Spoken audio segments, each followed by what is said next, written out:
அவர்கள் 2021 ஆட்சி பொறுப்பு ஏற்கின்ற பொழுது 2030 $1 trillion பொருளாதாரமாக இலக்கை நாங்கள் உயர்த்துவோம் என்று ஒரு உத்தரவாதத்தை கொடுத்தார். அதை நோக்கி தான் அங்கே பயணம் போச்சு. அதனால தான் இந்தியாவிலே முதல் மாநிலமாக தொழில்துறையிலே தமிழ்நாடை மாற்ற முடிந்தது. 2030 நாங்கள் இப்போ ஆட்சியை தொடர்ந்திருந்தோம் என்று சொன்னால் 2030 அந்த சாதனையை ஈட்டி இருப்போம், கொண்டு வந்திருப்போம். $1 trillion கொண்டு வந்திருப்போம். தொழில்துறை முடிக்கிட்டோம். அவங்க தொழில்துறை அமைச்சர் சொல்லட்டும். மாண்புமிகு பேரவைத் தலைவர் அவர்களே, நான் இப்போதான் சொல்லி முடித்தேன்.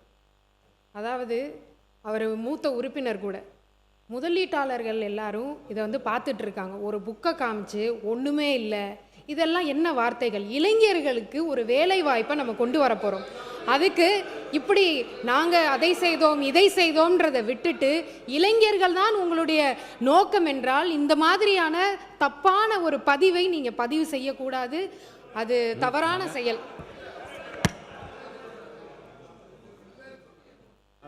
நாங்கள் ஆலோசனை சொல்லலாம், அறிவுரை சொல்லலாம், கருத்துக்களை சொல்லலாம். ஆனால் அவங்களை வாழ்த்த முடியாது.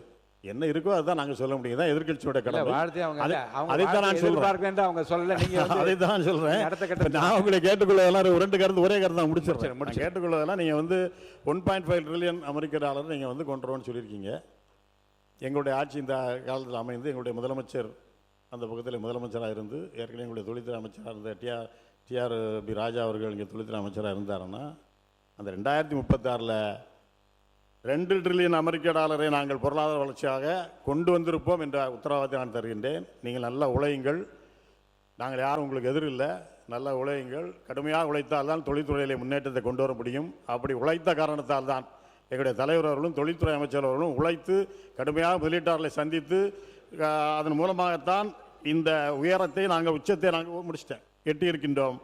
எனவே அதே போல் நீங்கள் உழையுங்கள். முடிந்தால் ஓரளவுக்கு எங்களுடைய இலக்கிலே ஒரு பாதையாவது நீங்கள் நிவர்த்தி செய்யணும்னு சொன்னால் நான் வரையறுக்க கடமைப்பட்டிருக்கின்றோம். அதே போல் இங்கே பேசுகின்ற பொழுது அமைச்சர் நான் முடிச்சிட்டே தான் லாஸ்ட். பிளே ஸ்டோர் மற்றும் ஆப் ஸ்டோரில் இருந்து பாலிமர் செயலியை QR கோடு மூலம் பதிவிறக்கம் செய்யுங்கள். செய்திகளை உடனுக்குடன் பெறுங்கள்.